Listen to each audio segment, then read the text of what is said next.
শুধু আমি আপনাদেরকে একটা জায়গা পরিচয় করে দিচ্ছি, সোনারগাঁ বড় জমিদার বাড়ি। এই জমিদার বাড়ির বিশাল ইতিহাস আছে। এই জমিদার বাড়িটি মূলত মুসলিম জমিদার বাড়ি। একসময় আমাদের এই বাংলাদেশে জমিদারি প্রথা ছিল। আমি এই বাড়ির ইতিহাস এই ভিডিওর একদম সবার শেষে আমি আপনাদের সবাইকে বলবো। জমিদারের লোকজন মূলত যারা বাইরে থেকে আসতো, এটা ছিল জমিদারের ড্রয়িং রুম, যেখানে বাইরে থেকে লোকজন আসলে এখানে বসতো এবং এখানে টিভিও ছিল একটা।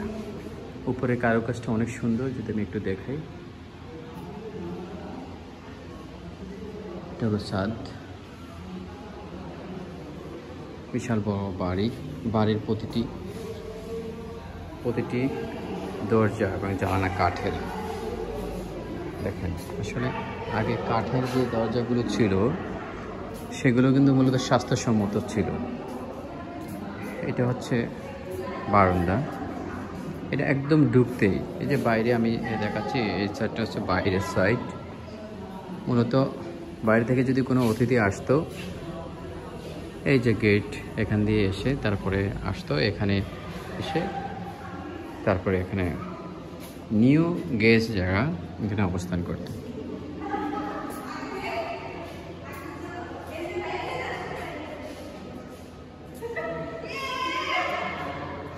আমি একটু দ্রুতই দেখাবো। 27,400 স্কোয়ার ফুটের উপরে মূলত এই বাড়িটি। যা আমি এই বাড়িটা টোটাল সামারিটা এইটা, টোটাল সামারি হচ্ছে এটা। এই বাড়িটা ভালো করে দেখাচ্ছি আমি। টোটাল সামারি হচ্ছে এটা। এটা জমিদারদের প্লেট বাটি।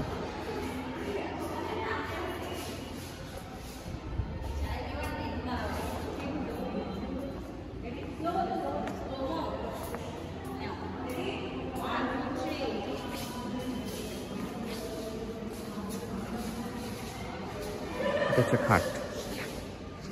এই যে বাড়ির উপরের অংশটা দেখুন, জমিদারি স্টাইল।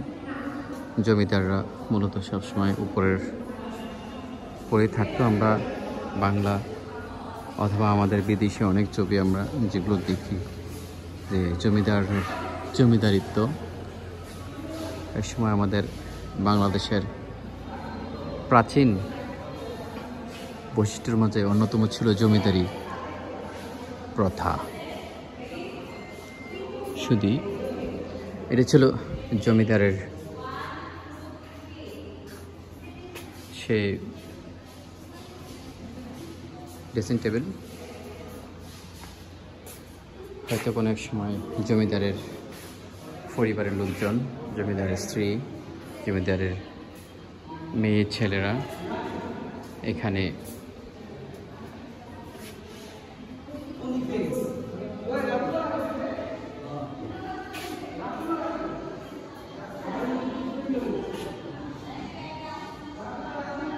ভিডিওর মাধ্যমে আপনাদেরকে টোটাল জমিদার বাড়ির দৃশ্য দেখাতে চেষ্টা করছি।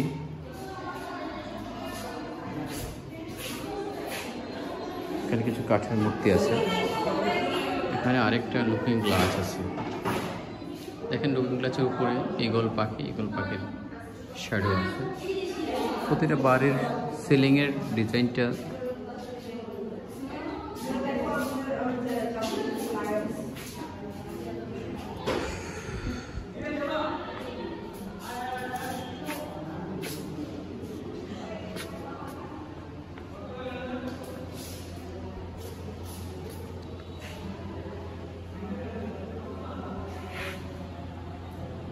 খাট।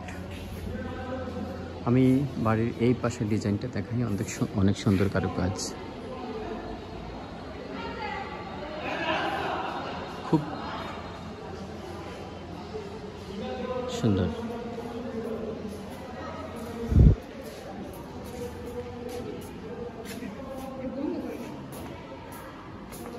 এই জায়গাটা হচ্ছে একটা গোপন আস্তানা। আমি একটু ভিতর দিয়ে ঢুকবো আপনাদেরকে দেখানোর জন্য।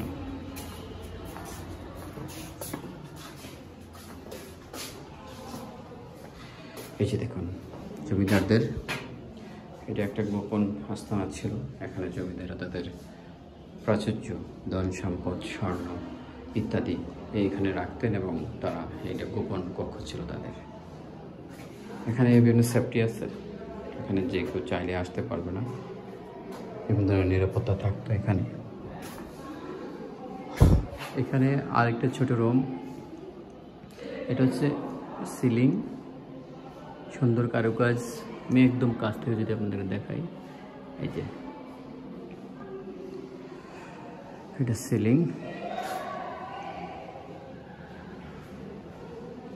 শুধু আমি আপনাদেরকে জমিদার বাড়ির ইতিহাস সংক্ষেপে এই ভিডিওর শেষে তুলে ধরবো, দেখার চেষ্টা করছি। এটা আরেকটা রুম, আরেকটা ছোট রুম। আমি জানি না এখানে ওরা কি রাখতো, তবে হয়তো এখানে ওরা বিভিন্ন ধরনের ডিজাইনটাতে বোঝা যাচ্ছে বিভিন্ন ধরনের টপ, বিভিন্ন ধরনের শোপিস, এই জিনিসগুলো ওরা এখানে রাখতো, যেহেতু ফ্রন্ট সাইডে এই রুমগুলো। এখানে অনেক দর্শনার্থী আসে। এই বড় জমিদার বাড়িতে অবস্থিত সোনারগাঁ, বিশাল বড় বাড়ি। আর একটু ফার্স্ট আমি মূলত হেঁটে আপনাদেরকে দেখাচ্ছি, আপনারা হয়তো নয়েসিং ফিল করবেন ভিডিওটা দেখতে। অনেক সুন্দর কারুকাজ। এই যে দেখেন আমি আরেকটা জায়গায় চলে আসলাম, আরেকটা সেম ডিজাইনের। তবে এটা হচ্ছে একদম উন্মুক্ত আকাশ পুরাই দেখা যাচ্ছে। দেখেন কি সুন্দর কারুকাজ, বড় জমিদার বাড়ি সোনারগাঁ। আশা করি আপনাদের সবার ভালো লাগবে।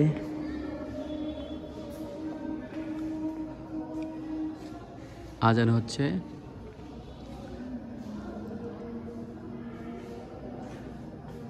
জানি না হয়তো জমিদার বাড়ির সে সময়ে এই মসজিদে কারা আজান দিতেন।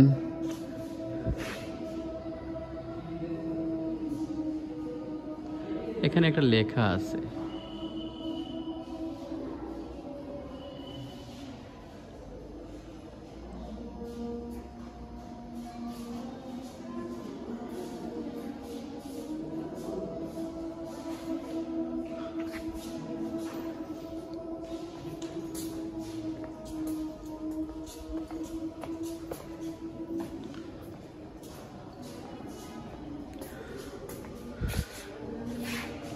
এখানে কিছু জমিদারদের কিছু পুরাতন যন্ত্রপাতি সব দেখেন। প্রত্যেকটা জানলা কিন্তু কাঠের, এ দেখেন, এবং এগুলো অনেক সায়েন্টিফিক জানলাগুলো, যেগুলো হচ্ছে আমরা অফিসে যে ধরনের পর্দাগুলো ইউজ করি ঠিক ওরকমই। এগুলো আসলে পর্দার প্রয়োজন হয় না। অনেক সুন্দর কারুকাজের এই জানলাগুলো। আপনি চাইলে আপনার বাড়িতেও এই কাঠের জানলাগুলো ইউজ করতে পারেন। 2 পাটের জানলাগুলো, আমি 2টা পাটে দেখাচ্ছি বন্ধ করে। এই যে জানলাগুলো 2 পাটের, অনেক সুন্দর।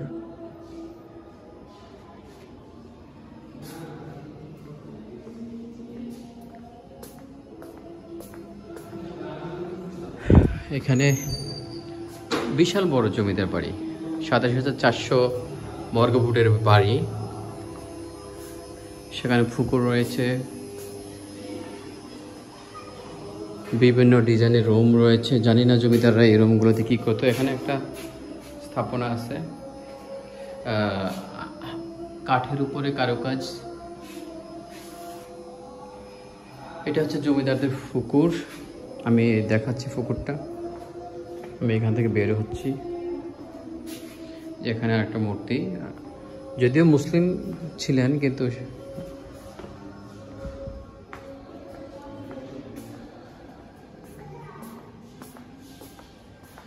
আমি পুকুরে যাচ্ছি। এটা হচ্ছে সম্ভবত রান্নাঘর জমিদারদের। এখানে রান্নাঘর ছিল, জমিদাররা এখানে জমিদারের জন্য রান্নাবান্না হতো। সে জমিদারের নাম আপনারা নিচে জানেন, ঈশা খাঁ জমিদার।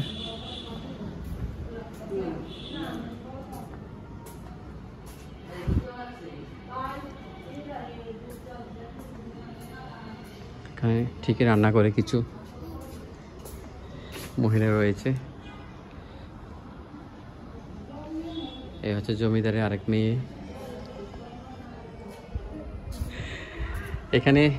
এখানে হচ্ছে জমিদারের স্ত্রীরা এখানে আসলে এটা তাদের জন্য আলাদা এই ছিল, পুকুর ছিল। একটা পুকুরের পানিগুলো অনেক স্বচ্ছ। জমিদারের এই যে এখানে অনেকগুলো, ওখানে আরেকটা গাটলা রয়েছে। আপনি দেখেন আসলে সাধারণত গাটলাগুলো, পুকুরের যে ঘাটগুলো ওরা করেছে, ঘাটগুলো অনেক সুন্দর।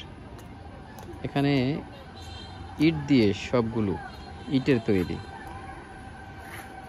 ইট দিয়ে অনেক মজবুত করে মূলত এই ঘাটগুলো করেছে এবং অনেক প্রশস্ত। আমাদের সাধারণত যে ঘাটগুলো করা হয়।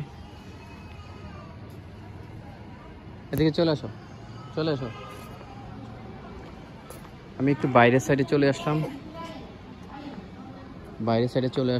অনেক সুন্দর। ওই যে আমি একটু দূরে দেখাচ্ছি, ওই পাশে অনেক সুন্দর জায়গা, ইট দিয়ে মূলত এই পুকুরটাকে বাধাই করা, যেখানে বাইরে থেকে কোনো পানি আসার কোনো সুযোগ নেই।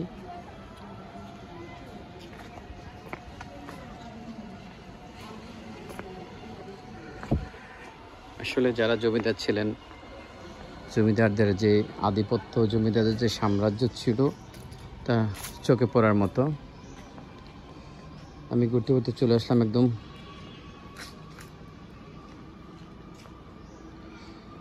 বাড়ির শেষ প্রান্তে।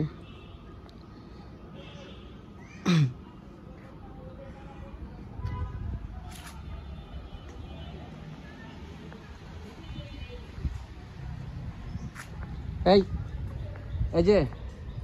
এদিকে আসুন।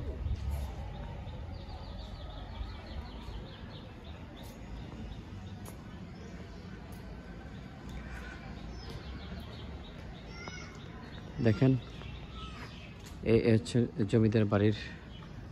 এখানে টয়লেট, পুরুষদের জন্য আলাদা টয়লেট ছিল। দেখেন টয়লেটের মানে আগে ওর আলাদা একটা শ্যাডো আছে এখানে। এটা মূলত ইটের তৈরি, মূলত এখানে গাছ দিয়ে শ্যাডোটা তৈরি করা। এটা হচ্ছে মহিলাদের জন্য টয়লেট ছিল, আর ওই পাশটা ছিল পুরুষদের জন্য। আসো,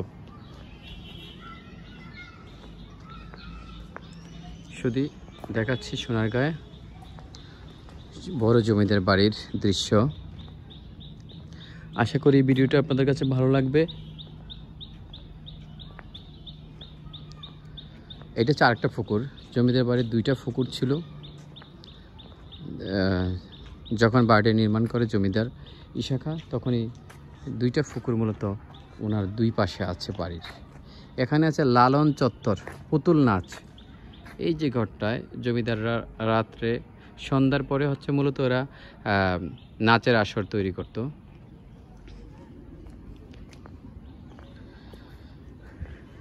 আমি পুকুরের আরেকটা প্রান্তে চলে আসলাম।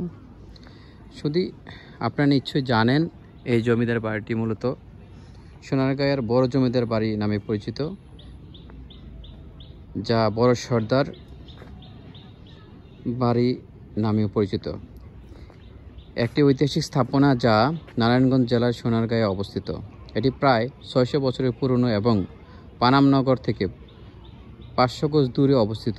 এই বাড়িটি বর্তমানে শিল্প আছে যে জয়নুল লোক ও কারুশিল্প জাদুঘরের অংশ এবং এর ভেতরেই অবস্থিত। ঐতিহাসিক প্রেক্ষাপট থেকে এই বাড়িটি কিছু বিশেষ গুরুত্ব রয়েছে। সোনারগাঁয়ে একসময় মুসলিম শাসকদের অধীনে পূর্ববঙ্গের একটি প্রশাসনিক কেন্দ্র ছিল এবং এটি বারো ভূঁইয়ার অন্যতম নেতা ঈশা খাঁরও আবাসস্থল ছিল। এই জমিদার বাড়িটি ঈশা খাঁর জমিদার বাড়ি হিসেবেও পরিচিতি পেয়েছে, যা ঐতিহাসিক দিক থেকে বেশ গুরুত্বপূর্ণ। দেখেন,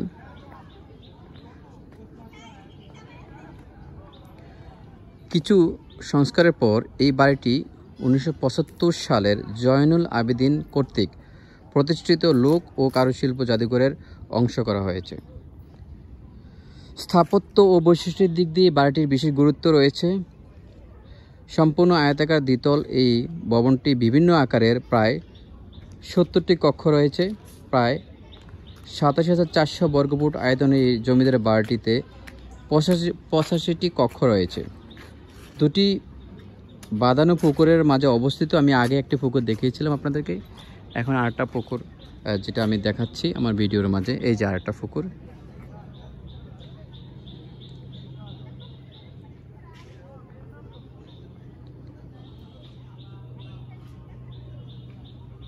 দুটি বাঁধানো পুকুরের মাঝে অবস্থিত ঐতিহাসিক এই ভবনটির বর্তমানে শিল্পাচার্য জয়নুল লোক ও কারুশিল্প জাদুঘর অন্তর্ভুক্ত করা হয়েছে। এই বাড়িটি সোনারগাঁয়ের ঐতিহাসিক স্থাপত্যগুলোর অন্যতম এবং পর্যটকদের জন্য খুবই আকর্ষণীয় স্থান। আপনাদের সবাইকে আমন্ত্রিত। আবারও দেখা হবে অন্য কোনো ভিডিওতে। ধন্যবাদ সবাইকে।